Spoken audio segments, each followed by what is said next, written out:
A gente começa uma série hoje, né? Que é propícia quando a gente estava lá, final de novembro, acho que era isso, né, Paulo? Que a gente estava falando sobre o que a gente pode, nos primeiros meses desse ano, conversar com a igreja. E a gente está trazendo aqui um tema que é recorrente, né, nessa época do ano, que é exatamente falando sobre metas e propósitos. Ótimo.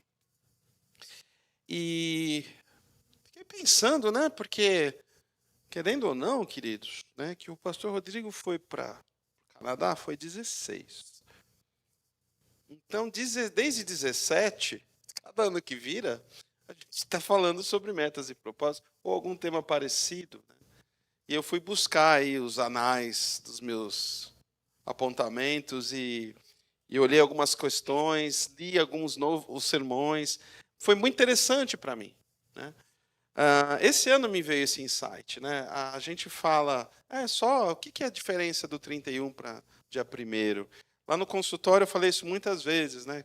Quando a gente ia instalar um provisório, a pessoa falava, vou ficar 3 semanas com o provisório. Ih, mas passa rápido, né? Aquele papo para o paciente ficar mais tranquilo, né? Só toma cuidado lá com o lombo, com o tender, né? Não mastiga aquele cravinho do presunto para não estragar o provisório e vamos em frente, vai dar tudo certo. Vai passar rápido. Mas, na realidade, é isso, né? O ano é um tempo que marca esses 365 dias, esse giro do mundo. Eu gosto quando o Edson vem pregar, ele sempre traz algumas questões assim do espaço, né? As coisas que ele gosta, assim, como um bom matemático que é. E eu não tenho esses números, mas a velocidade que a gente está girando nesse momento é imensa. O mundo está girando, e é uma expressão que a gente fala, o mundo gira, né? O mundo anda. E o mundo girou em volta de si mesmo. E nisso tem histórias, infinitas histórias, milhares de histórias de cada um de nós nessa humanidade. E as nossas aqui, que a gente tem a cada domingo falado, as alegrias e tristezas e lutas que a gente aqui tem catalogado nesses anos, né? Então não é pouca coisa a passagem de ano. É um movimento e tanto que acontece porque Deus assim determinou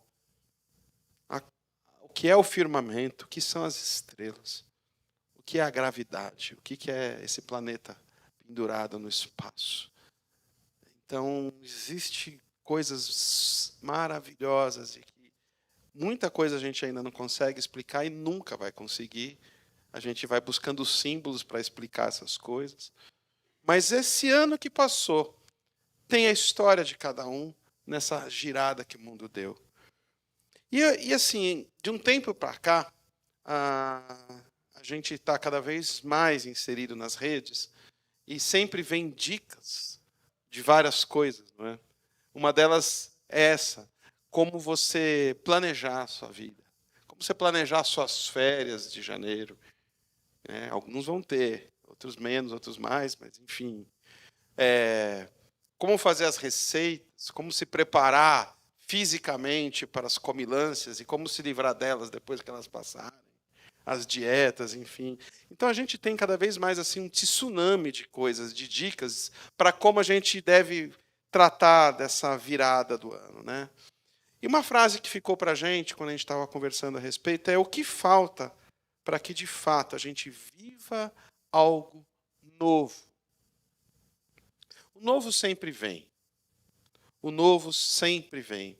Eu lembro de um sermão, na verdade foi um estudo que o pastor Russell Shedd tinha trazido para uma igreja quando eu era membro na adolescência. E o tema era o novo ministério, porque ele sempre vem, né? Coisas novas vêm, vão vir. E ao mesmo tempo, a gente sabe que isso vai acontecer, a gente tem expectativas que coisas novas aconteçam. E muitas vezes elas não acontecem. Parece que algumas coisas se repetem na nossa vida. Então, o que de falta, né? O que falta para a gente viver esse algo novo? E a maioria das pessoas, como eu e você, a gente desenha algum tipo de meta, né? Algum tipo de propósito. Mas como traçar essas metas, né? Como estabelecer essas metas? E uma vez que a gente A gente sabe disso. Cada vez que a gente vive mais, a gente está com bastante gente bem experimentada da vida. Parece que a gente vai diminuindo um pouco as metas, né? Vai fazendo um checklist menor, porque a gente vai ficando mais. Acho que isso eu dou conta ou não. Eu vou deixar até uma dica para vocês no final de uma coisa que eu estou pensando em fazer com a Thaís e as crianças. E aí a gente estava. E é que eu vou aqui, acho que passar o que é o que eu tenho aqui, que é um propósito de ler a Bíblia num ano. Isso é uma coisa que a gente foi muitas vezes estimulado nas igrejas, né? E isso é muito bacana. Isso é muito bom. Existem hoje planos incríveis aqui, que você tem na palma da mão, que te lembram, inclusive, para você fazer essa leitura. Mesmo que seja de forma pragmática, eu acho que ainda assim vale muito a pena. De tanta coisa que a gente faz que não vale a pena, está aí um bom exercício.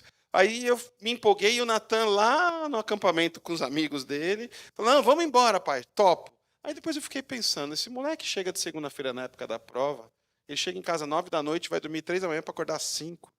Imagina se ele tiver 3 capítulos de números para ler. Eu falei, não vai dar certo. Então, deixa eu mudar essa estratégia, né? Essa meta, esse propósito.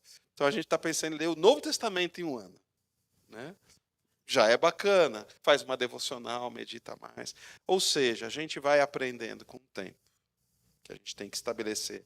Porque muitas vezes a gente estabelece metas e propósitos e não consegue chegar lá. O que acontece é o seguinte, sempre quando a gente fala nessa questão de da virada do ano, não sei como é para vocês, mas a gente tem uma tendência de dar uma frustrada. Porque alguma dessas metas a gente não cumpriu. E a gente sabe que tem que estabelecer outras. E fala, caramba, não dei conta nem das que passaram, ainda vou ter que estabelecer outras. E isso, na realidade, não é nada bom. A gente tem que ter um pouco de sabedoria. Apesar de tantos estímulos que vêm de todo lugar para a gente fazer metas e propósitos. Porque isso rouba muito a nossa saúde mental, não é?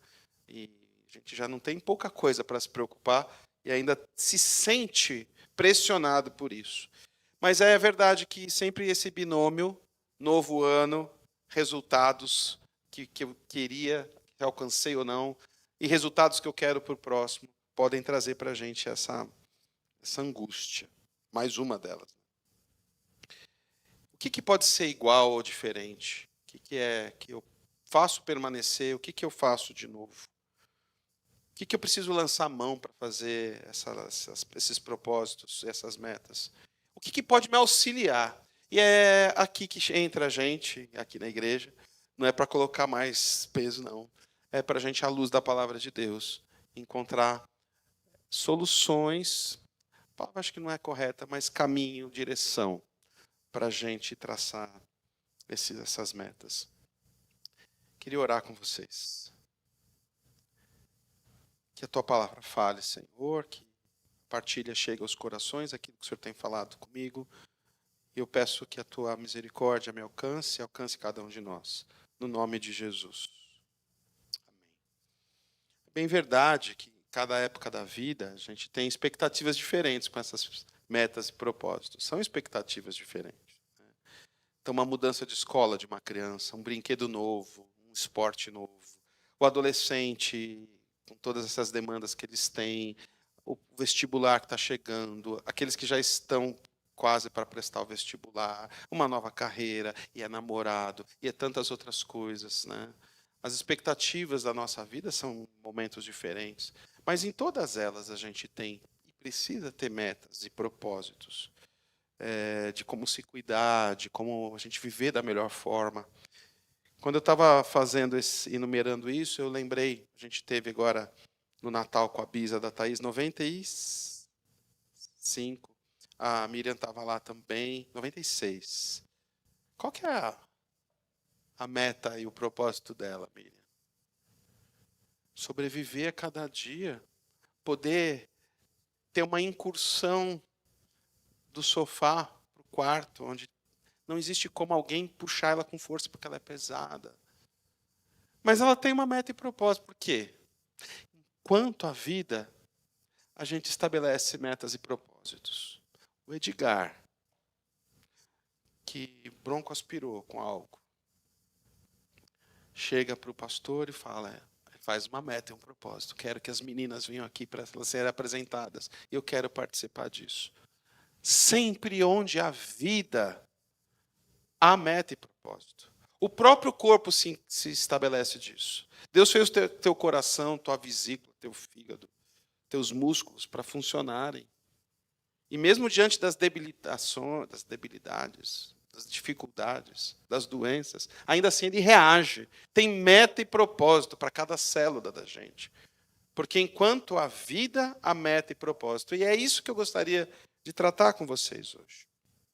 Antes de passar aqui por algumas coisas importantes. Fazer plano, planejar, estabelecer meta é próprio do ser humano. Está na nossa essência. É isso que eu vou tratar com vocês. Ordenar nossas ações, organizar nossas intenções. Isso é essencial para a vida se perpetuar. Alguém sem meta e sem propósito, vivo, é alguém que vai estar fadado a estagnar, a parar. Não tem pessoas que a gente fala assim, puxa, esse se entregou. Tem horas que o corpo fica de uma forma que parece que ele não quer mais. Parei. Me lembrei muito do texto da esperança, porque eu estou falando de vida. E quando eu falo de vida, mesmo você sentadinho, paradinho aí, tem bilhões de células rodando pelas tuas veias. O movimento existe enquanto tem vida.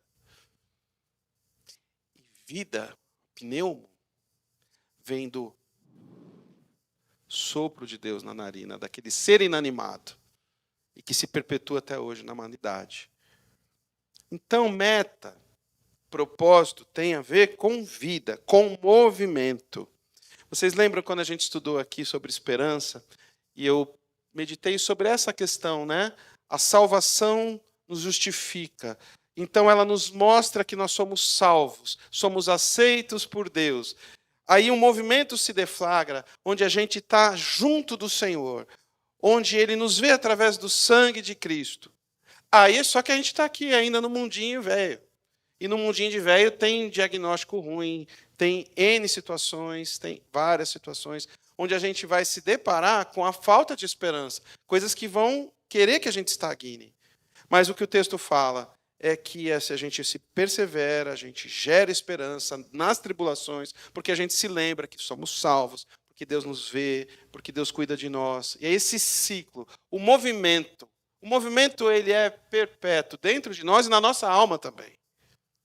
Esse movimento precisa continuar, ele precisa sempre existir, porque a vida é o movimento que desencadeia, inclusive, as metas e propósitos de cada um de nós.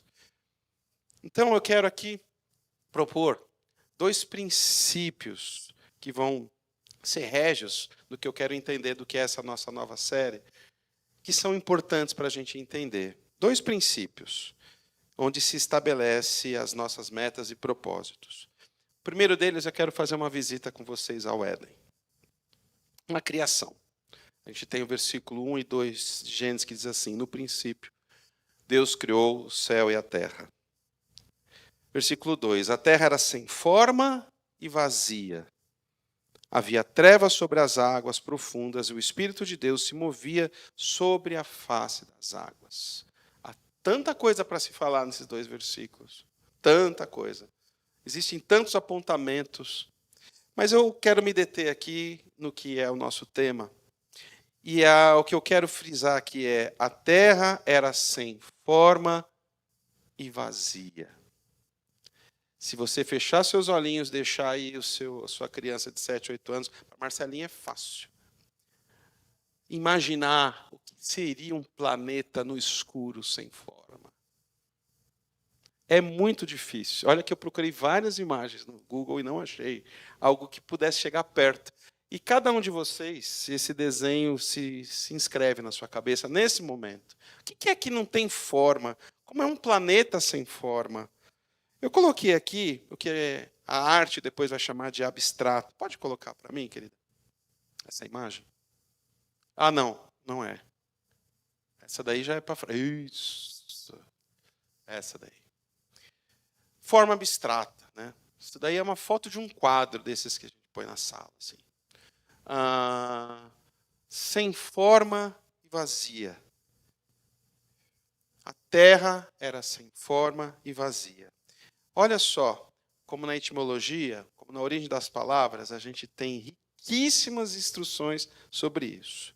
Desculpa, eu gosto de citar essas coisas. Eu sempre, quando quero ir mais a fundo, tento entender melhor do que é a palavra. Tem a próxima, Thaís? Tem aquelas listinhas? É na sequência. Isso. Forma do grego é eidos, que deriva de ideia, que significa ver. Quando estava escuro e sem forma, não dava para ver, por isso que fica difícil imaginar. Por que eu falei que é difícil? Porque sempre os caras botavam uma luz, porque é impossível de ver sem luz. O que Cristo é? A gente passou pelo Natal. Luz para o mundo. Ele dá sentido para esse planeta, para o firmamento. Luz. E a partir da luz a gente pode ver. E a nossa cabeça, ela, com o tempo, vai estudando as formas. Então, quando a gente pega o copo, e você vê um copo, você sabe que é um copo, porque ele tem uma forma de copo. É o que eu consigo enxergar. E o cego, pode ter certeza, dá na mão dele, ele vê o copo. Aquilo, a forma que ele tem. O tato, né, traz isso. Do hebraico, a expressão, inclusive, é mais forte ainda. Sem forma é o tou vavou. Tou vavou. A expressão significa desolação, caótico, desértico, sem valor. E o vavou que se completa é que não tem nada, mas nada mesmo. O vácuo é isso, não tem ar, não tem nada. É uma expressão, na verdade, do Gênesis, parece que só em Jeremias a gente tem a mesma expressão, do tou vavou, que é um tom pejorativo, onde assim, você não consegue imaginar algo tão vazio, tão caótico, tão sem forma, tão sem sentido e sem conteúdo. E é isso que a expressão de Gênesis 2 nos fala. A terra era sem forma e vazia. A terra era tou vavou. A terra era desolada. A terra era caótica, desértica, sem valor. Isso é a expressão do hebraico. Acho que ele pode passar para o próximo, Thaís. Tem mais uma dessa de listas? Tá, então eu vou citar daqui. Falando aqui na nossa língua, forma, sem forma. Forma é um aspecto físico de algo ou de alguém. Pode também se designar algo a uma atitude. Pode se designar a um aspecto físico ou mental. Organização de alguma coisa. Método. A forma como a gente faz, não é uma expressão que a gente usa. Então quer dizer que forma, a terra que era sem forma e vazia, era uma terra, era um planeta sem forma, ou seja, que não tem aspecto físico, que não tem atitude, que não tem vida. Que não tem vida. A gente pode fazer aqui citar alguns sinônimos como modo, maneira, jeito. Agora sim, Thaís, pode deixar aquela imagem. Portanto, queridos, a criação em si é uma resposta, é uma ação ordenada a essa questão das nossas metas e propósitos. A criação em si, o que ela é, senão um desejo de Deus que de forma ordenada, organizada, cria algo que não existia. Então ele tem, olha só, em si uma meta e um propósito. Vou criar um planeta. Vou criar o firmamento. Vou criar o dia e a noite. Vou criar os animais. E ele tem um método. No método dele, ele demoraria 6 dias para fazer. As equações e tudo mais que ele usou, a gente até hoje tentando decifrar. Mas é assim que ele faz. É uma expressão meio dúbia, mas ela é correta em dizer é o arquiteto do universo. Alguém que tudo planejou. Então ele vai criar o firmamento, a terra, o mar, as plantas, minerais, animais e especialmente no 6º dia o homem. o que dá sentido, significado, forma, não só no que se vê, mas da razão de ser copo, da razão de ser árvore, na razão de ser um sabiá laranjeira, na razão de ser, enfim, a lua.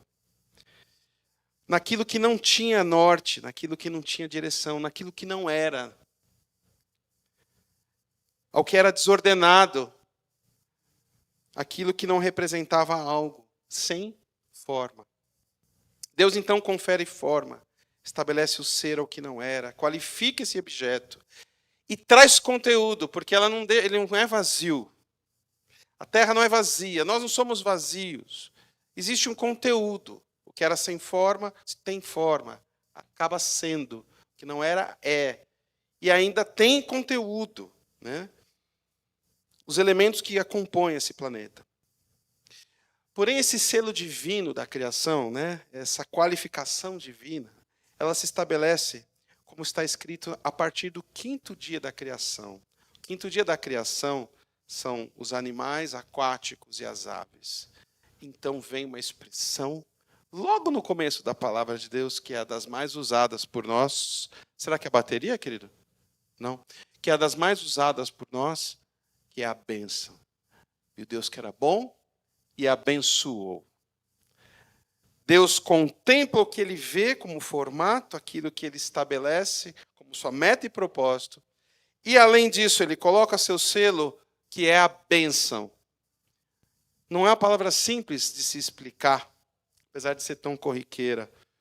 Mas, basicamente, ele deixa naquilo uma porção de si mesmo. A qualificação é ele, uma porção de si, estar ali. Por isso que a gente vê nos Salmos e tantos apontamentos na palavra de Deus, a natureza, a criação, como um elemento vital que comprova a existência de Deus, porque ele está na natureza. Uma porção de Deus, uma centelha divina se estabelece a partir dos seres vivos. Não só das plantas, né? Mas é a partir dos animais, mas especialmente porque nessa questão de reprodução, a questão é o que a gente vê no texto, né? Multiplicai-vos, né? Essa porção do próprio Deus, então, a gente percebe na natureza, nos animais e especialmente naquele ser que somos nós do 6º dia, quando se diz, viu Deus que era muito bom e abençoou e se fez presente ali. Portanto, temos sobre nós, queridos, cada um de nós, a própria marca da presença de Deus vivo, que nos acompanha, ou seja, temos a sua bênção, isso está sobre nós. Então a gente pode concluir esse primeiro princípio régio. Metas e propósitos nessa terra partiram de um desejo de Deus que, pelo mover de suas mãos, estabelece o novo. Concede vida e movimento ao que não tinha sentido. É somente pela mão de Deus que tal movimento em direção do novo pode acontecer. O novo vem, mas isso só pode acontecer pela mão de Deus, porque Ele é o Deus das coisas novas. Ele é o Deus que estabelece metas e propósitos. Olha para si mesmo e veja isso. Então, nesse princípio régio, ainda quero dizer, é somente pela mão de Deus que o novo vem. E veja como é essencial, como essencialmente na nossa formação, na nossa concepção, como seres humanos, é próprio de nós o sonhar, o desejar, então ordenar, mensurar, calcular, estabelecer metas e propósitos. Isso são marcas da bênção de Deus em nós. Portanto, o primeiro princípio régio é: sou fruto da meta e do propósito de Deus. Amém, queridos? Amém? Opa. Olha que incrível isso. Somos meta e propósito de Deus. Nada do que se foi feito sem o seu haja. Louvado seja o nome do Senhor. Sou fruto dessa meta e propósito de Deus. Isso me fez lembrar, tá, a letra das canções estão aí, Thaís? No batismo, as crianças cantaram uma canção e eu queria ler com vocês. Pode colocar, Thaís? Quem pintou o mundo? Quem escolheu a cor? Fez o sol amarelo, pôs o verde na floresta e o vermelho em uma flor. Quem pintou o mundo? Quem escolheu os tons, fez a noite escura, desenhou a clara lua, misturando o que era bom? O maior pintor do mundo está pintando a minha história e ela não tinha cor. A cruz foi o pincel do autor. O maior pintor do mundo está pintando a minha história. Ele assinou na obra que sou eu.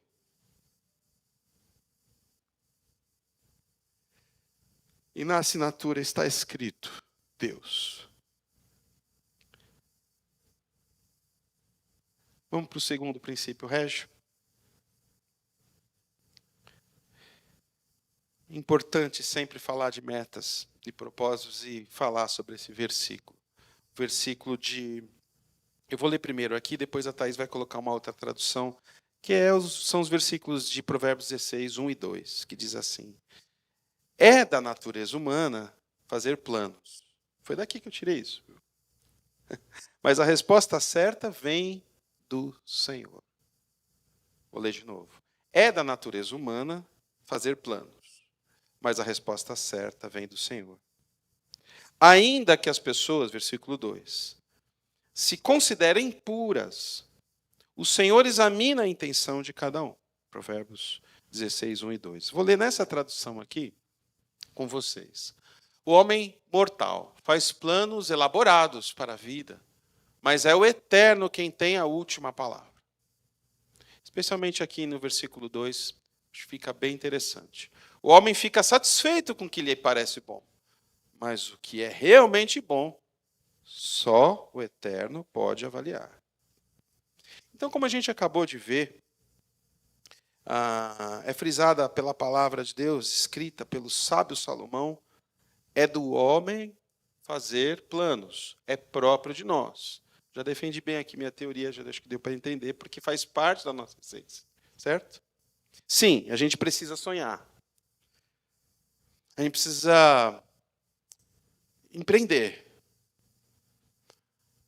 Puxa, eu vou querer ver meu filho que mora na Espanha. Putz, mas é euro. Ixi. Mas e aí? Aí começa a sonhar, aí começa a pensar. Aí olha para o cartão de crédito, o cartão de crédito olha para você. Você olha ele para Madrid, para Barcelona, você olha para o filho, né? Ah, eu vou. Aí começa a sonhar, aí começa a desenhar, começa a fazer conta. Quando, que dia, qual mês, qual a melhor época, quando é mais barato, como é que faz, nananana. É do homem. Marcelinha acordou de manhã, hoje eu estou com vontade de brincar de casinha, mas eu quero brincar que eu sou um restaurante de feijoada. Mãe, arranja uns feijão preto para mim. Aí ela pega uns papelzinhos vermelhos e faz que é bacon. É próprio do homem, desde sempre, fazer planos, elaborar, pensar. A gente precisa colocar no papel, fazer conta. A gente precisa esticar a trena, né? A gente precisa tirar tudo do armário, colocar de volta e depois tirar de novo. Aí a gente conversa. Aí a gente vai se aconselhar por quem tem competência. Então a gente rascunha, a gente escreve. E aí a gente, então, em algum momento, cria coragem, estou com a meta e o propósito na mão, aí agora eu vou para a ação. Agora eu vou para cima, como a gente costuma dizer. Depois que já rascunhei, já escrevi e tudo mais. Aí eu começo a trabalhar para isso acontecer. Não sai de graça, viu, Marcelinho? Até o feijão da brincadeira alguém comprou. A gente aprende isso. A gente então tem que trabalhar para poder construir, enfim.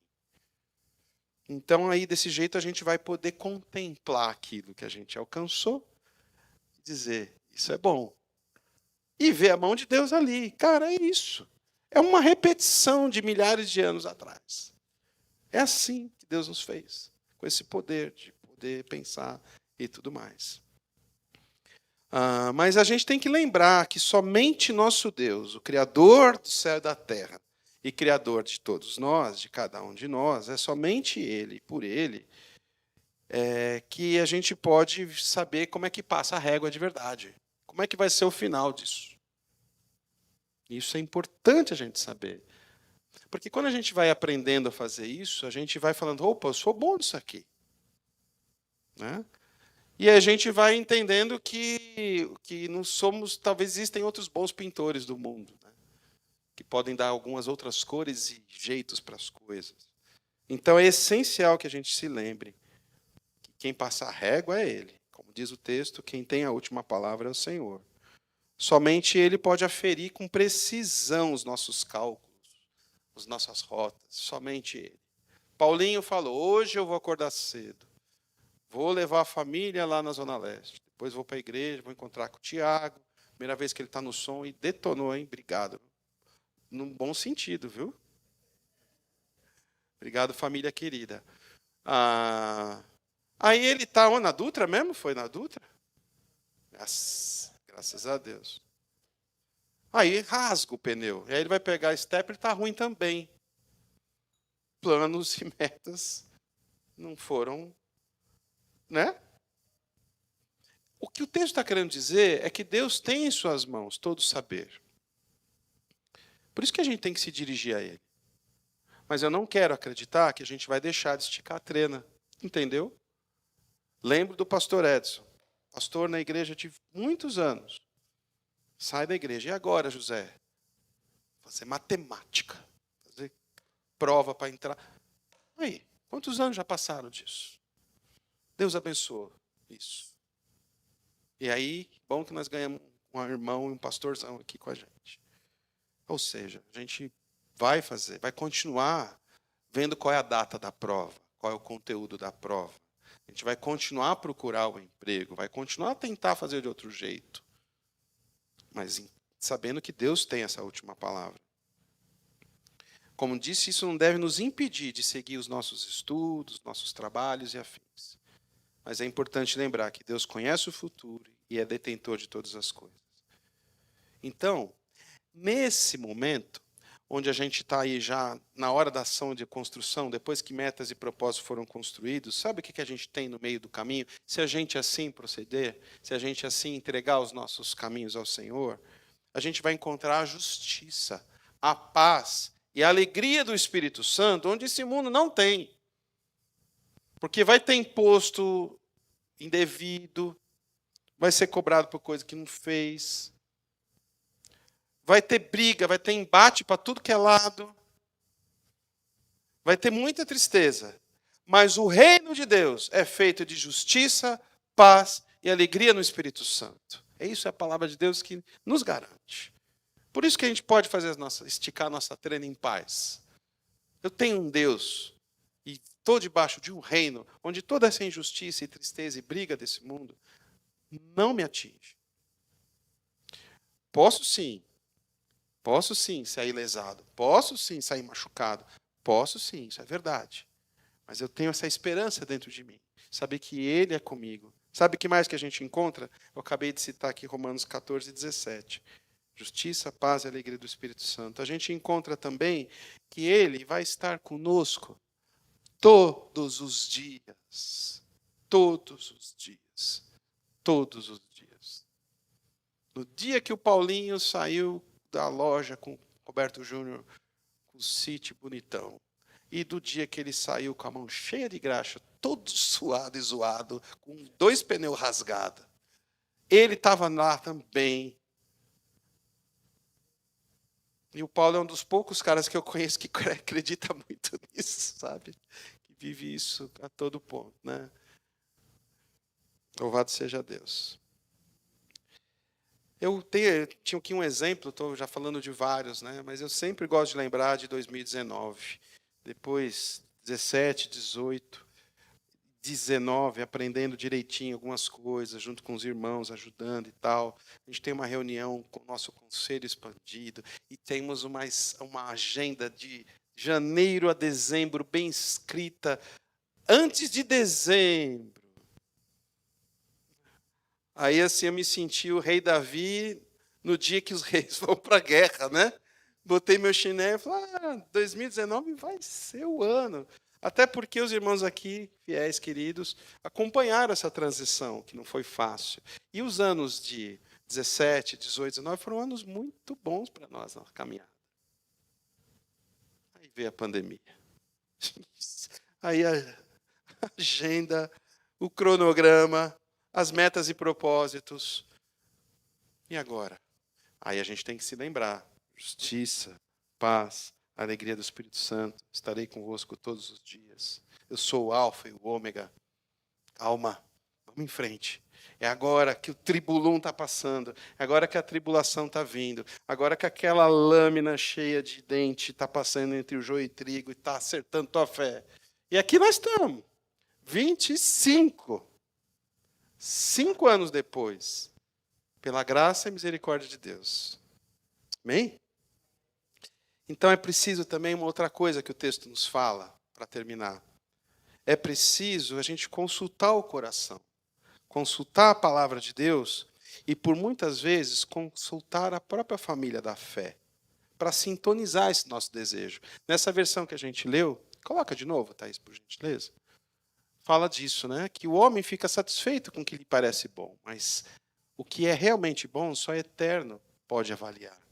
Porque até essa maior intenção da gente, ela precisa ser regulada, precisa ser sintonizada.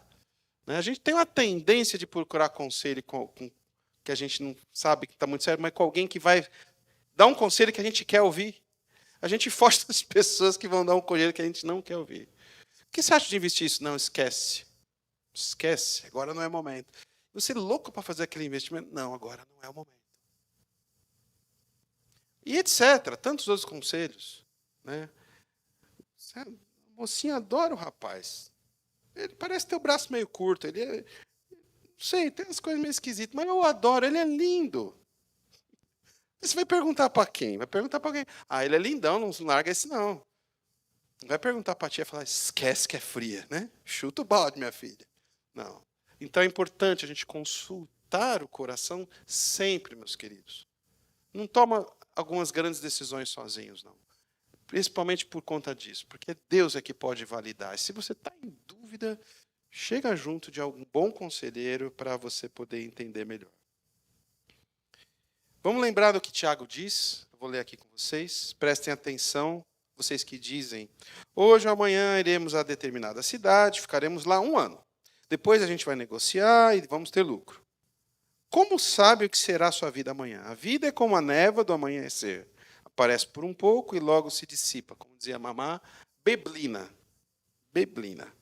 O que devem dizer é: se o Senhor quiser, viveremos e faremos isso ou aquilo. Caso contrário, estarão se orgulhando de seus planos pretensiosos. E toda presunção como essa que é maligna, muitas vezes. Então é importante a gente se lembrar de Tiago. Nesse conselho aqui. Né? Em casa a gente vira e mexe, né, Thaís? A gente fala isso um pouco, tá? Se Deus quiser. Não, porque amanhã eu vou lá no meu amigo, pai, depois eu vou lá. Não sei, cara, se Deus quiser. É isso mesmo, é nas mínimas coisas. Entender isso é muito importante. Então, concluindo, queridos, nosso segundo princípio régio é o seguinte. Pode colocar, Thaís.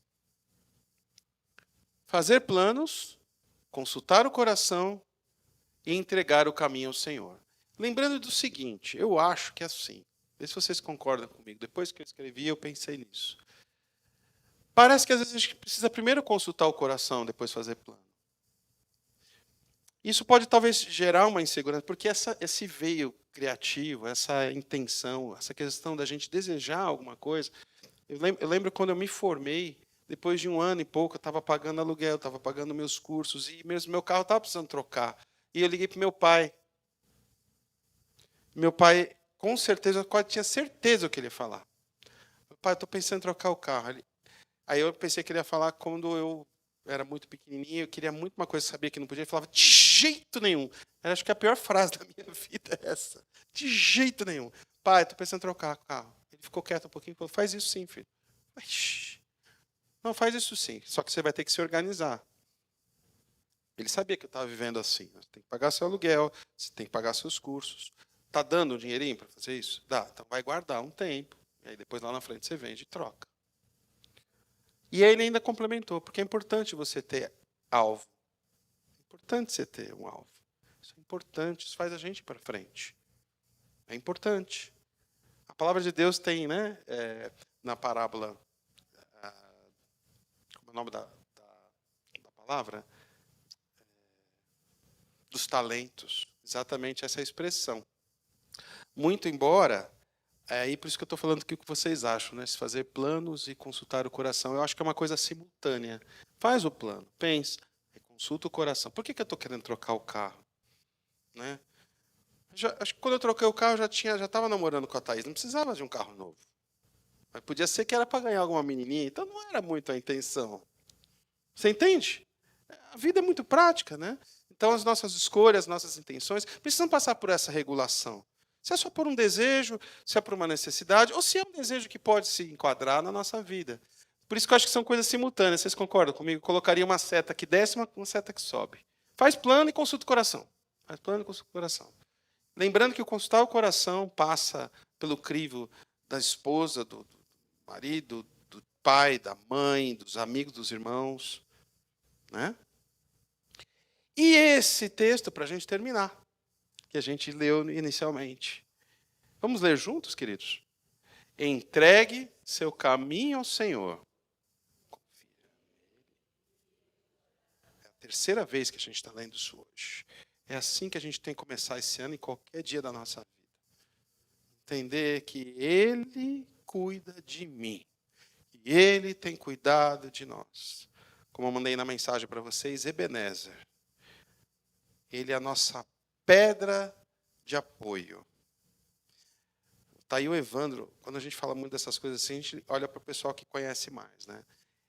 Eu fiquei pensando que sempre que a palavra de Deus fala sobre refúgio, sobre base, ela fala de pedra, fala de rocha. Os minerais têm vida? Não. Mas Deus, Ele confere essa expressão de algo que não se mexe. Algo que é fixo. Colocarei seus pés sobre a rocha, afirmarei teus passos. Então, Ebenezer, a pedra de ajuda. Até aqui o Senhor esteve conosco. Mas a gente tem um caminho para trilhar.